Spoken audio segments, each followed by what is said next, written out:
tonight on your way in the Holden Evening Prayer booklet that will lead us through our service. And anything else that's extra? I am. I sound bad?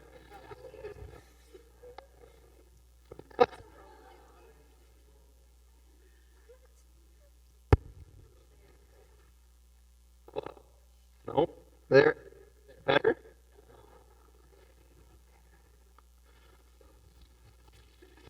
Well, this is awkward. You're going to do better than me tonight, Rand. All right. But,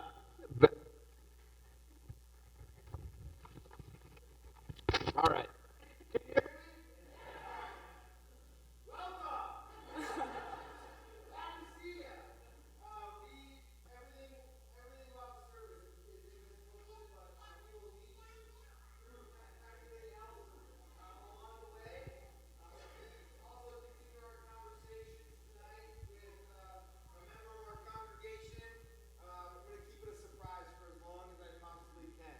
Surprise you with it in a little. Mic 2. Whoa! How do I sound now, Nathan? Thank you. So, with all of that, we will do offering again tonight during our hymn, and it will be this half and this half working together to pass the offering plate. You guys did such a great job last time. I'm so confident in how tonight's going to go. So, without further ado, let us open to page, I think it's page 2, and begin our service. Jesus Christ, you are the light of the world. The light of darkness can overcome. Stay with us now, for it is evening.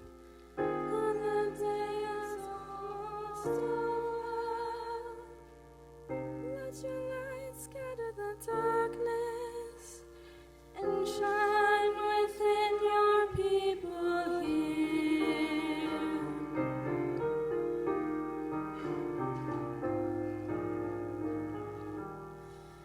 Joyous light of heavenly glory, loving glory.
This side of the church will be with me, and this side will be with Maddie. Rise up like incense before you, the lifting up of my hands as an offering to you. Oh God, I call to you. Come to me now. Oh, come to me now. Oh, hear my voice when I cry to you. Let my prayer rise incense before you, the lifting up of my as an offering to you. Keep watch within me, God. Deep is my heart, the lid of my heart may be burning bright. Let my prayer rise incense before you, the lifting up of my as an offering to you. All praise to the God of all, praise to the God. All praise be to Christ, and the peace be to love and the Spirit of love. Let my prayer rise incense before you, the lifting up of my as an offering to you.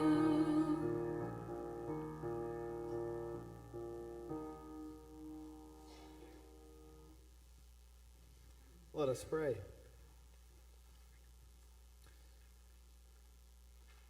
May our prayers come before you, O God, as incense. And may your presence surround and fill us so that in union with all creation, we might sing your praise and your love in our lives. Amen. Our reading tonight comes from Psalm 130.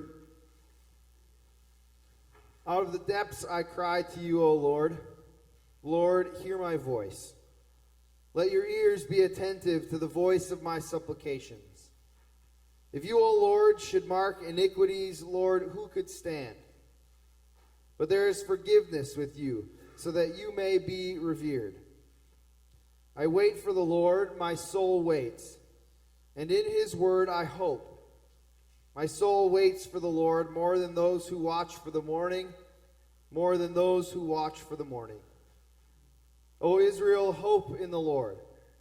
For with the Lord there is steadfast love, and with him is great power to redeem. It is he who will redeem Israel from all its iniquities. Before I invite our guest up this evening, I want to return to the theme for this Lenten series, because I know not all of you were here last Wednesday or have been able to be with us over the course of the last several weeks. We are talking this Lenten series about the word enough.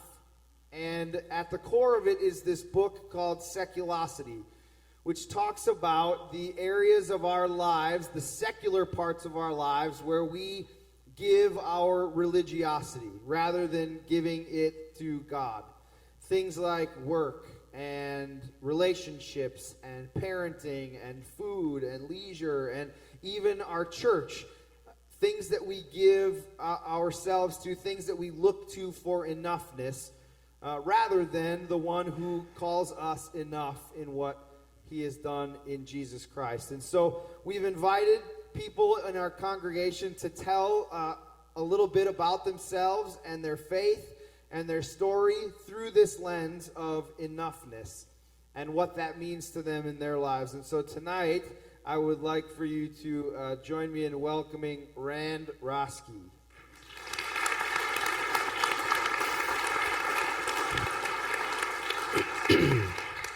Time to take the hot seat. I guess. Hot seat. I'm nervous.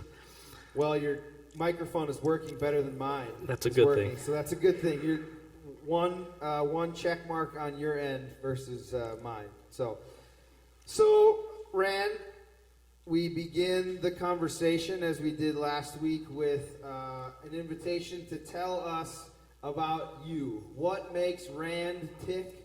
What gives you life? What are the things that make you go? I guess I'd have to start out with saying what drives me is my family. I'm an emotional person. You're probably going to find that out tonight when I start talking. Which I'm trying not to be. But I think my family probably is my number one thing that drives me. My friends, being a part of them, are very important to me. And my faith does play a role in all that too. And I don't know, there's particular orders you put things into place, but I would say number one is my family and that, of that. I also have my occupation is very important to me. That makes me successful. So those are my driving forces in my life right now. And talk a little bit about, those are obviously big life-giving pieces. What are some of the other things that give you life? Like outside of, if you're not with family, you're not at work, what are the things that you're doing to give you life?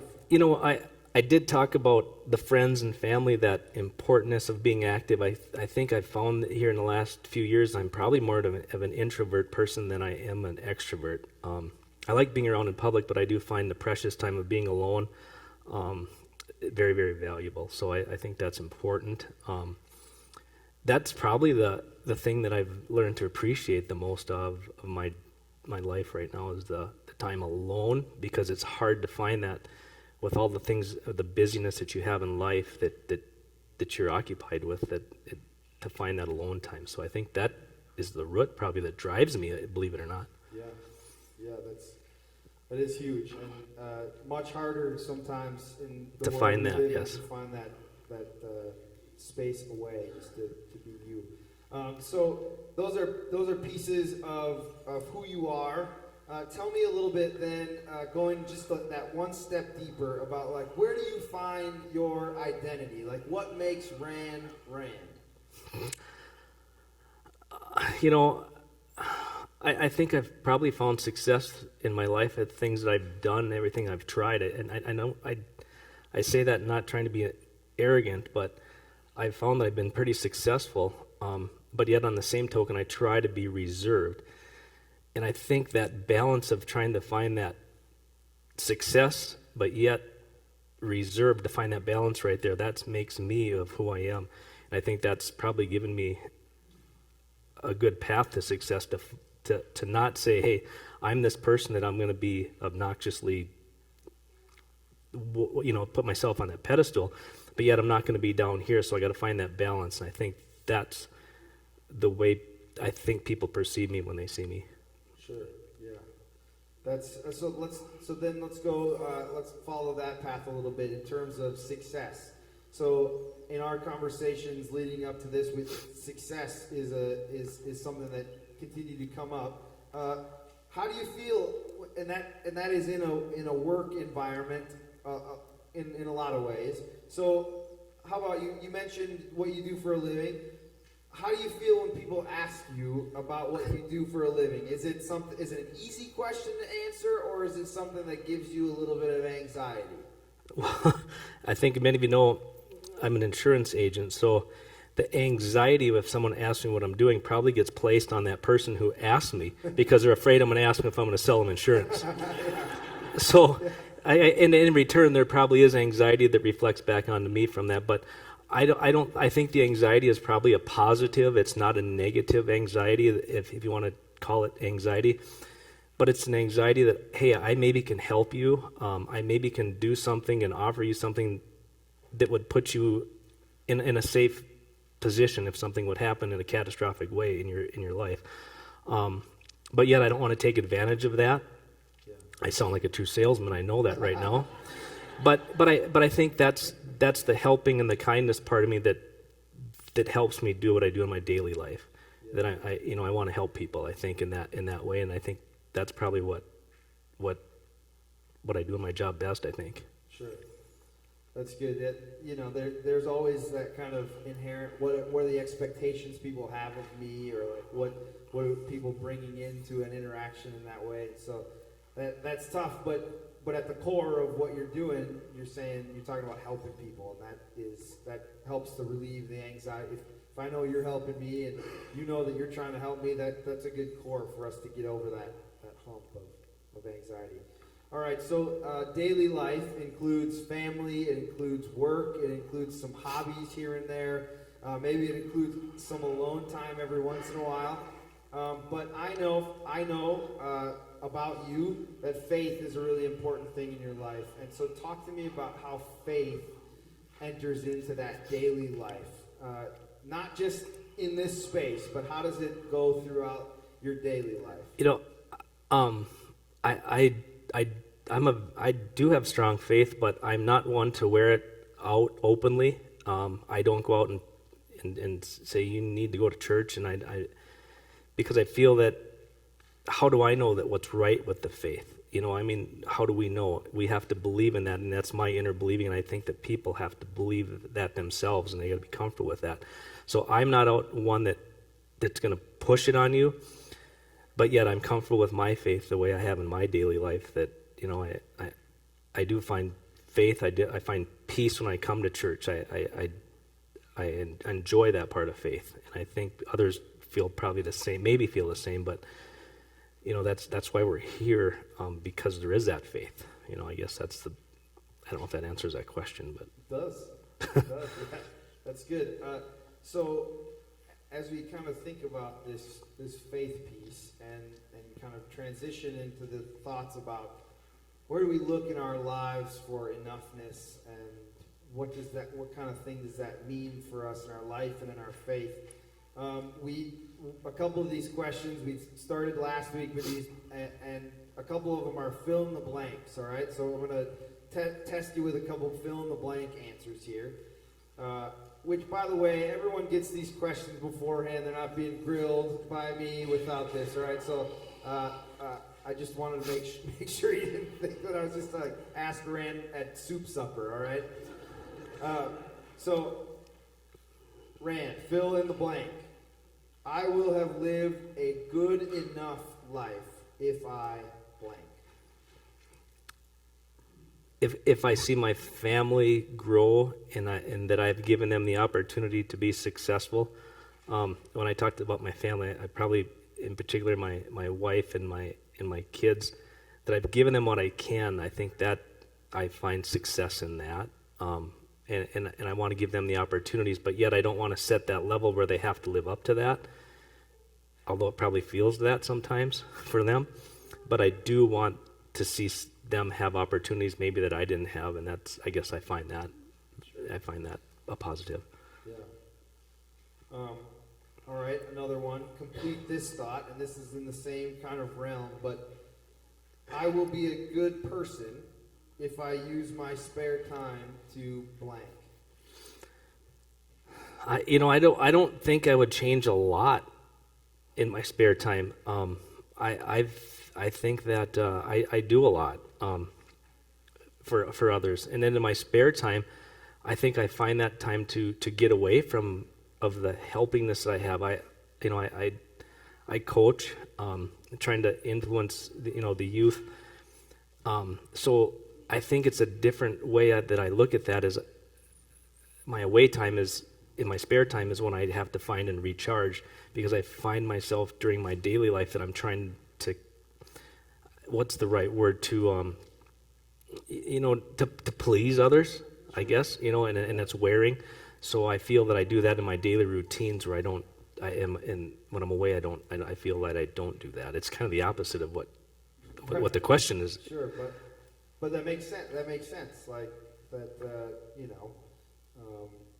the spare time is the time to be turned inward so that you can find the rejuvenation, because the other things are hopefully, like you said, going out to other people. Try. Yeah, right? Try. And that's the key word. So consider a time in your life when you have been declared good enough or not good enough, and explain how that felt to be either affirmed or, well, opposite of affirmed, in being good enough. I guess, how do you measure what's good enough is that question that comes when you answer that to myself. And I feel that I've been successful, that I felt that I have been good enough. I don't feel that there is a letdown in my life. I feel like I've been successful, so I feel good about that. On the other hand, when I haven't been good enough, I think that's that self-doubt that we all have in ourselves. But I think that I've realized that that's just brought on by yourself. We're hard on ourselves when we judge ourselves that way, and we shouldn't judge ourselves that way, because I don't think I don't really feel that I've made a lot of failures in my life, but it's all judged on my perspective of it. So if that makes sense, Yeah. Maybe not. Yeah. Just like, are you hard on yourself? Yes, Yeah, absolutely. I mean, that's like everyone, and I think that's one of the keys here is like, we could all give ourselves a little bit more grace when it comes to the feelings of being good enough.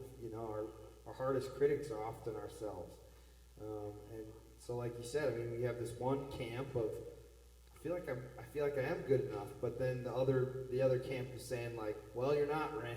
It's like, well, come on, give yourself a little bit of grace there, and that's the tough part for us as human beings. And I can add to that. I guess a time when I felt that I wasn't good enough. It was just recently, within the last year. Like I mentioned, I was coaching, and at the level we coach at, there's athletes that don't come out, and I felt like that was my responsibility for them not coming out.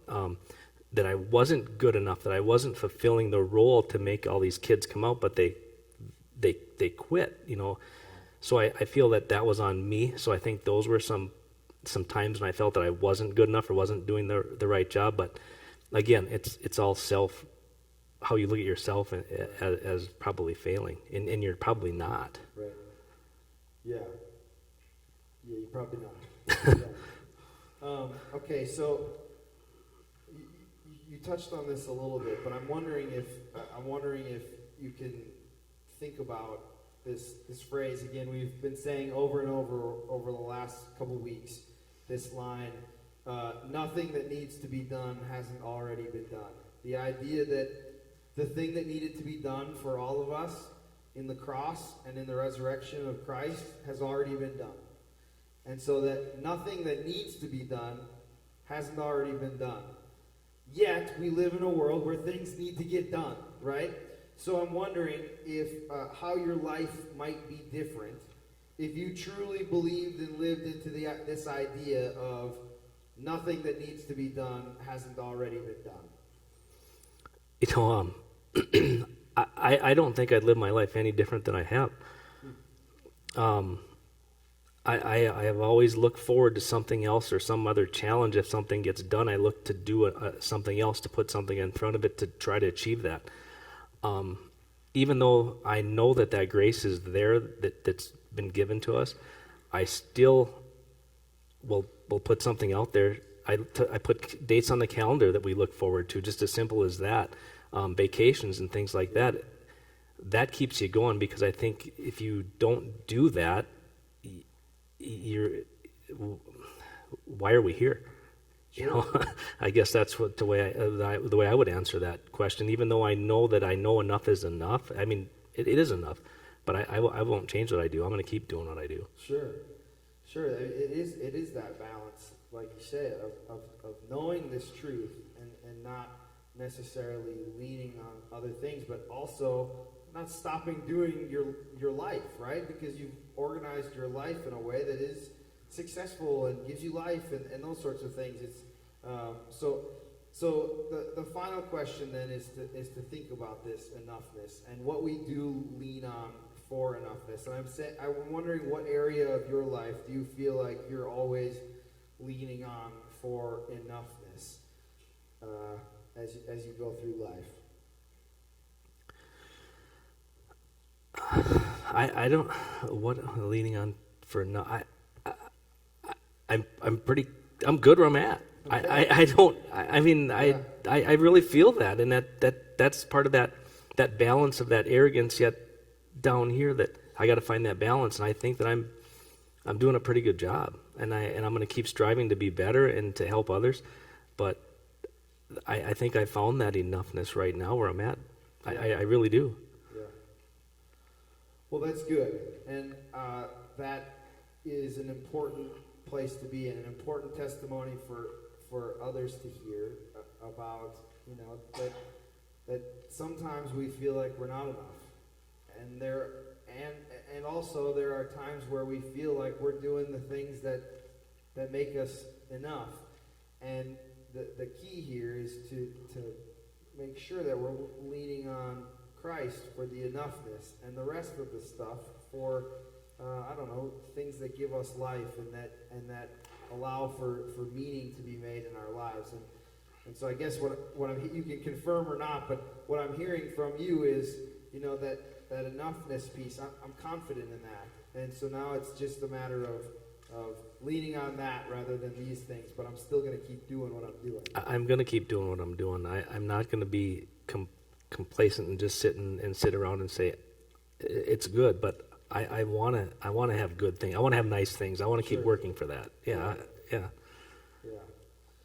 Well, I just it's so good to hear you talk through this stuff and to share your life and your faith and the important things in your life.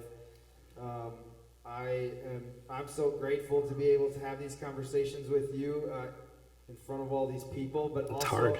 I know, man. I know. Believe me. I know. But you did a fantastic job, and I'm just so grateful that you were willing to be brave and bold and tell about your life, and what an awesome story for us to hear as we continue to engage this topic. So thank you. Yep. And thanks for who you are and for all that you bring to the people in your life. We are grateful for that. So if you would, please give Rand a round of applause. Thanks.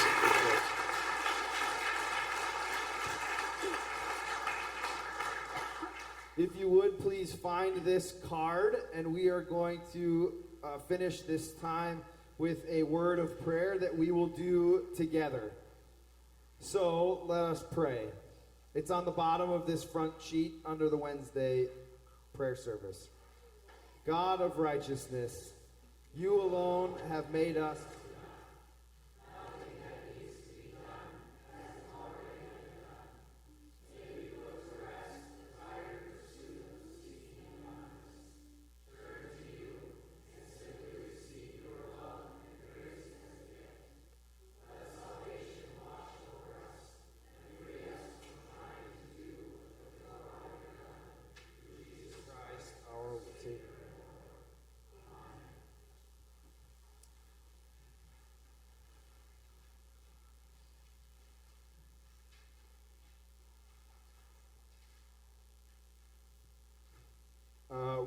I'm so lost. I'm sorry. We're on the bottom of page 6, and it calls for me to say, "The light shines in the darkness, and the darkness has not overcome it." Are we doing the offering? Oh yeah. We gotta sing a hymn together. I forgot about that. I appreciate your grace. We are singing hymn number 325 in the red hymnals. 325. I want Jesus to walk with me. And we are going to do offering. We're going to start it in the front here, and it's going to go across. You'll pass it back, across, pass it back, and so on and so forth as we sing number 325.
Let's try this again. The light shines in the darkness, and the darkness has not overcome it.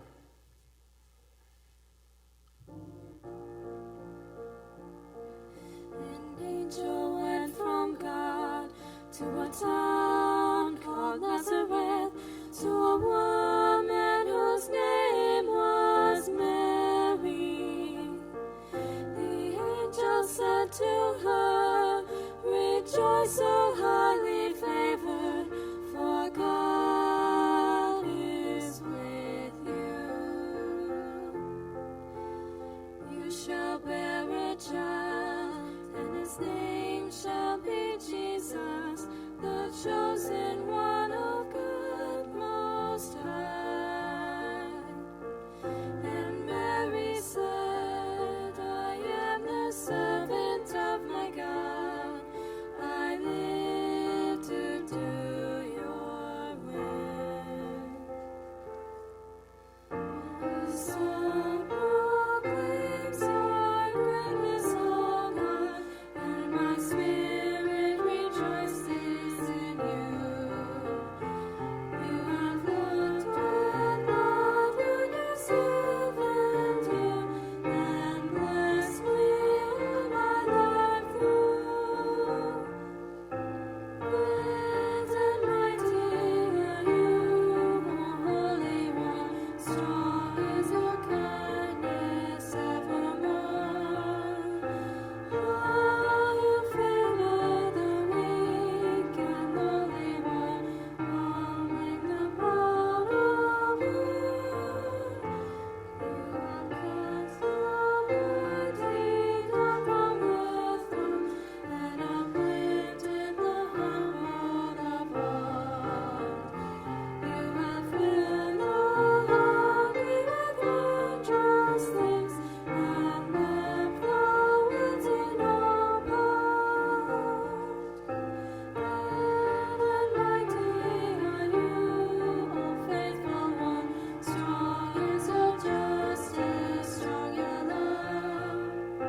As you promised to Sarah and Abraham, kindness forevermore. My soul proclaims your greatness, O God, and my spirit rejoices in you. You have looked with love on your servant, you, and blessed me all my life through.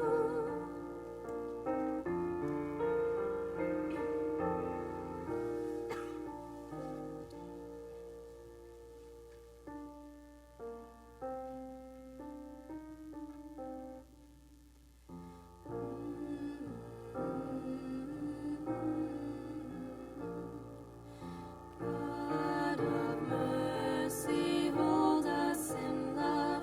In peace we pray to you. God of mercy, hold us in love. For peace and salvation we pray to you. God of mercy, hold us in love. For peace between nations, for peace between peoples. God of mercy, hold us in love. For us who are gathered to worship and praise you. God of mercy, hold us in love. For all of your servants who live out your gospel. God of mercy, hold us in love. For all those who govern, that justice might guide them. God of mercy, hold us in love. For all those who labor in service to others. God of mercy, hold us in love. Grant weather that nourishes all of creation. God of mercy, hold us Watch on our loved ones and keep us from danger. God of mercy, hold us in love for all the beloved who rest in your mercy. God of mercy, hold us in love. Help us, comfort us all of our days. Keep us, hold us, gracious God. Let us pray. Great and merciful God, source and ground of all goodness and life, give to your people the peace that passes all understanding, and the will to live your gospel of mercy and justice through Jesus Christ our Lord. Amen. God, remember us in your love and teach us to pray. Our Father in heaven, hallowed be your name. Your kingdom come, your will be done, on earth as in heaven. Give us today our daily bread. Forgive us our sins, as we forgive those who sin against us. Save us from the time of trial, and deliver us from evil. For the kingdom, the power, and the glory are yours, now and forever. Amen. Before we conclude our service, just a couple reminders that the youth group will be meeting across the way in the fellowship hall. 9th graders will be in the library with Kari again. 6th through 8th grade will be down in the chapel with Gavin and I. But we need 6th through 9th graders to stay in the sanctuary to put the pieces back together in here very, very quickly so that we can all move on to our fun. And the choir, again, will be in here. Am I forgetting anything? Oh, faithful. No. Thank you, Kari. That's the faithful one I was talking about. So let us now conclude with the final blessing. Let us bless our God. Praise and thanks to you. May God create to bless us and keep us. May Christ be ever Lord for our lives. May the Spirit of love be our guide and path for all of our days.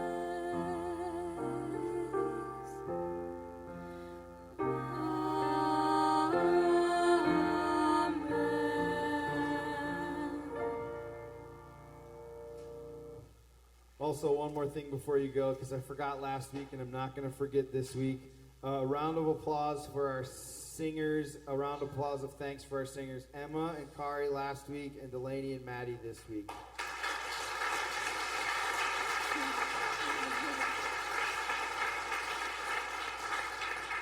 And Paula is awesome too. Give her a round of applause.